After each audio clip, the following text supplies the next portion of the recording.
chair of the association. I'm going to have to read all this.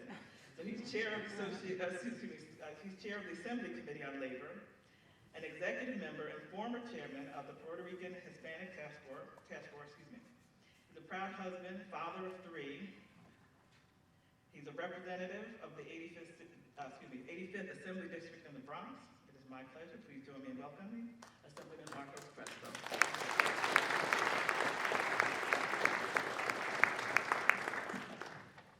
Thank you, Yamika. Buenos días a todos.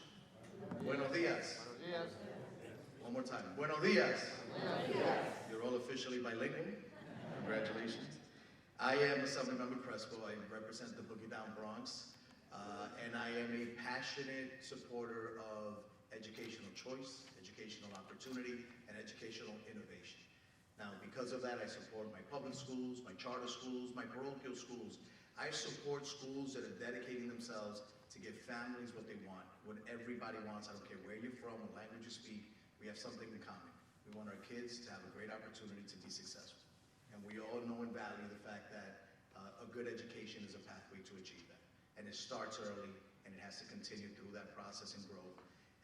And that's the only way that we can build our neighborhoods and our communities, and that we can afford our kids something a little bit better than what we had ourselves.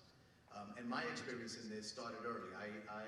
My first paper in high school, my last paper in high school, my first paper in college was around the topic of education.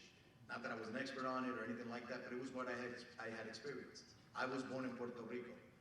My father's from Lima, Peru. My parents divorced when I was fairly young, and we moved around every year. I went to 4 high schools, 3 junior high schools, and 3 elementary schools. I don't even remember the names of some of them. But I do remember the experience that I had. For example, the math that I saw in 4th and 5th grade in Peru, I did not see in New York City until high school. And here was the difference. In Peru, if you brought a calculator to class, it was considered cheating and you could get expelled. In New York City, in high school, my teacher would say, bring a calculator so you can keep up. And it hit me. How can it be so different? How, if this is supposed to be a third world country, like you have this sort of expectation, and here I'm confronting something a little different. I always hated math too, so it would make me wonder, and it was one class that I was afraid of. But the reality is, it struck me early on that there was something different and something that wasn't right with the way education was provided in my neighborhood. And then I confronted it from a different perspective. When my wife and I got together, my oldest, my stepdaughter, was in elementary school in the Bronx, but in the hybrid section of the Bronx. I live in Soundview in the southeast section of the Bronx. And when my wife and I got together, and we were dating at the time, and she said to me, you know, look, I'm really struggling as a parent. My daughter is really behind. Could you help me? I just think that she doesn't want to hear from me anymore. Could you give it a shot? And so I sat there with Piolalis, and we did some homework, and we did some things, and about 3 months later, you know, as we were doing stuff, I said, hey, let's go back and see how we did with those homeworks. She said, what do you mean? I said, let's see what the teacher wrote. She couldn't understand the concept. She was like, what are you talking about? I said, I want to see your grades on your homework. She says, my teacher doesn't look at my notebook. It was a foreign concept to her. I said, let me check your notebook. I looked through it, there wasn't a single marking. Not an X, not a check mark, not a sticker, nothing. I said, does your teacher pick up your homework? Do you give it in? She says, no, they don't. She didn't understand what I was talking about. So I said, wait a minute, something's wrong. So my wife calls the school, asked to speak to the principal wasn't available, asked to speak to her teacher didn't get back to her. Someone else responded from the main office, and she said, look, I don't trust this teacher, I want my kid moved. They're like, well, we're overcrowded, we can't move kids around. Well, is there a different teacher? No, we don't have that. Is there a tutor? No, we don't have any more spaces. Is there an after-school opportunity? No, they're all filled. So she tried this the entire semester, nothing changed. Around that same time, I ran for elected office. I got elected in the southeast section of the Bronx, and she was fed up with what was going on in the school building, and I drove her to the school building. It's in a very narrow street in the Bronx, University Avenue, and pulled up, and there was parking by chance. I walk in with her, and I'm standing by the front door, and the dean walks by. And he apparently was related to one of my other colleagues in government and recognized me, came over and said, what are you doing here? It's not your district. I said, no, I'm here because my fiance wants to speak to somebody. This is what's happening.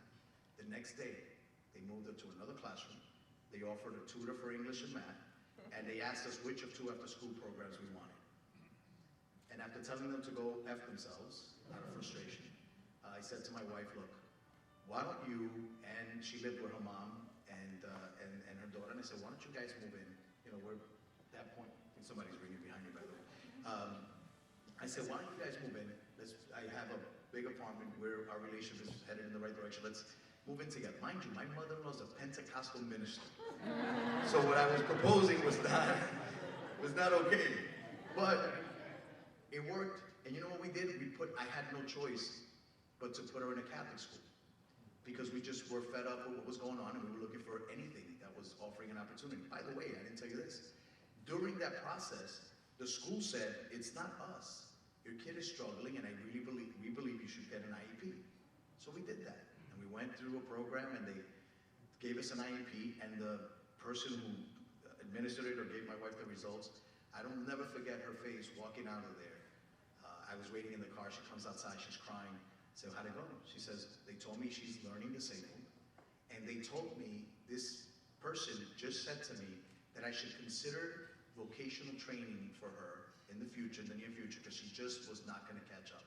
She was at that point in elementary school, 2 grade levels or 2.5 grade levels behind. And vocational training, could you imagine suggesting that to an elementary school parent?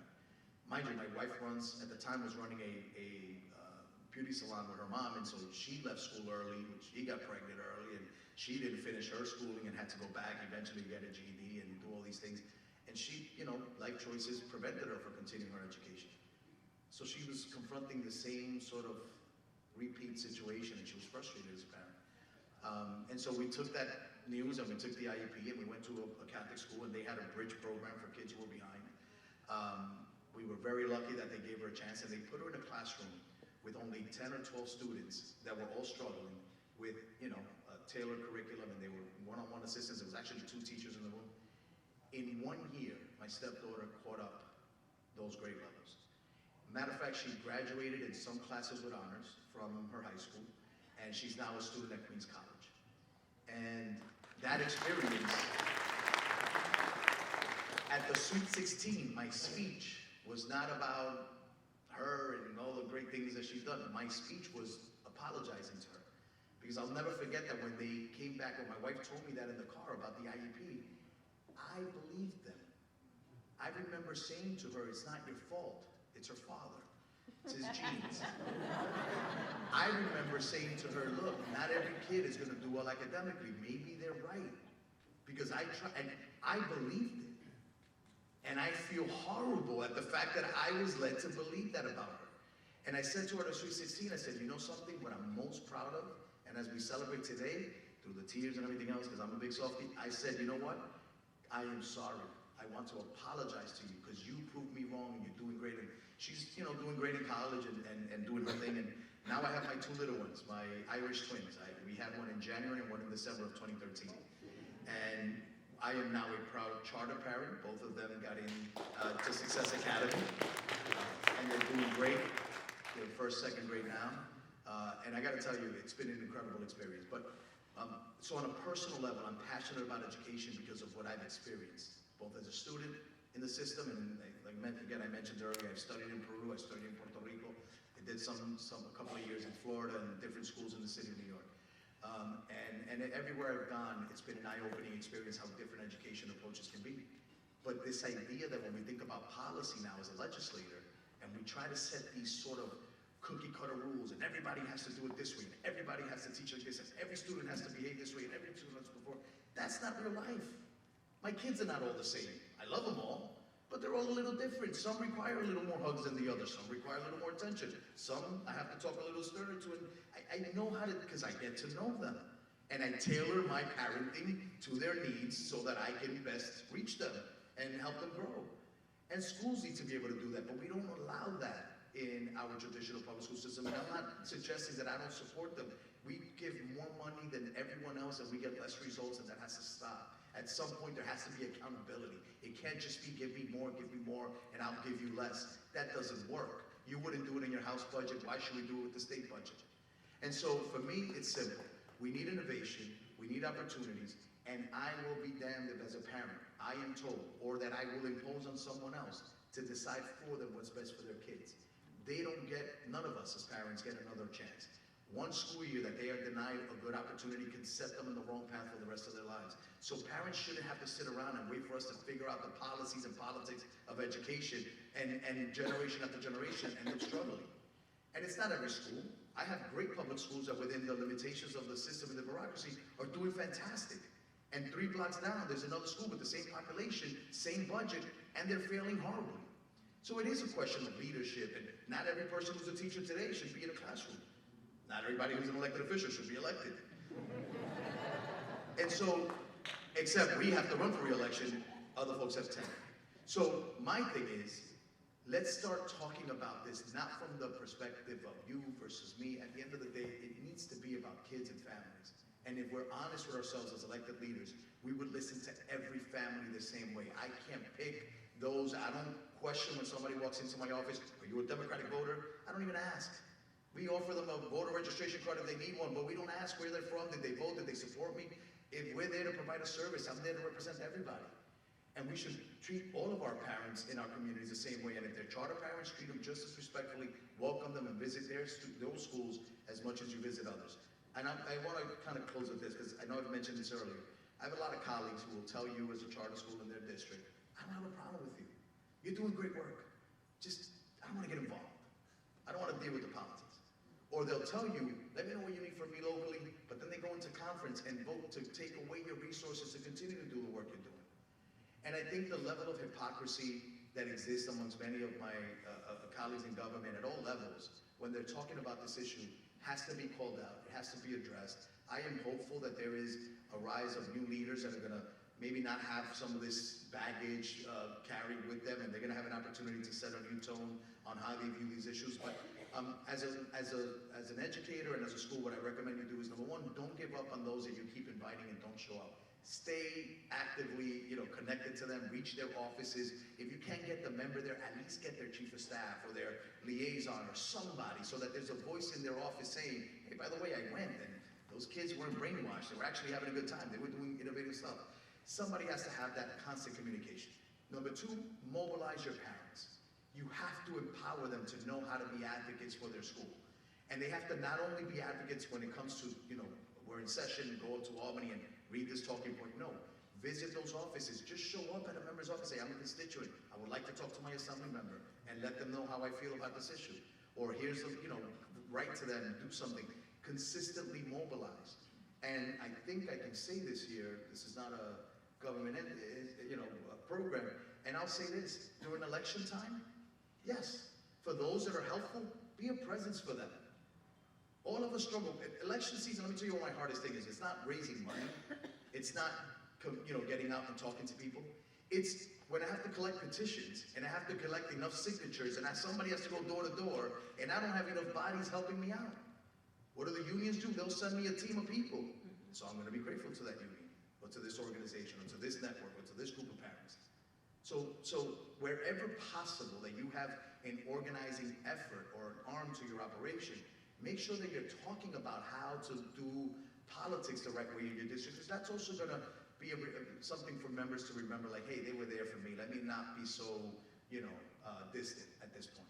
And so things like this have to continue to happen. But also call out the hypocrisy when it's presented. You can't have somebody come to your graduation, take photos with your families, and then get up at a rally up in Albany and say, defund all these schools, they're draining our system, they're stealing our kids. That's nonsense. None of you are educating aliens that descended upon my district. You're educating families in those communities that were seeking an opportunity and went through a process to find it. And they wouldn't be doing that if the schools offered them from the beginning what they were looking for. So, I know that there's going to be breakout sessions, and I'm going to be around a little later as well, but I don't want anybody to get the impression that many of my colleagues I get along with and I talk to on a regular basis, and I have seen a bit of a change and an openness to at least not be so antagonistic. But we got to push further, because what we need are real allies who are not going to be shy. I've gone to UFT rallies and said, I am pro-charter. I am pro-education investment tax credit. I'm going to tell you why that doesn't mean I'm anti-teacher. And I've had those discussions with a room of 500 teachers in the room. And I'm not afraid to speak out and to be honest, because at the end of the day, so long as my stepdaughter's experience stays with me, so long as my kids' future's in my hands, I will be an honest supporter to make sure that every parent in this state has an opportunity to choose what is best for their kids. That is not up to government, that is up to us as parents, and I appreciate each and every one of you are offering so many families something different, something better, something innovative. God bless.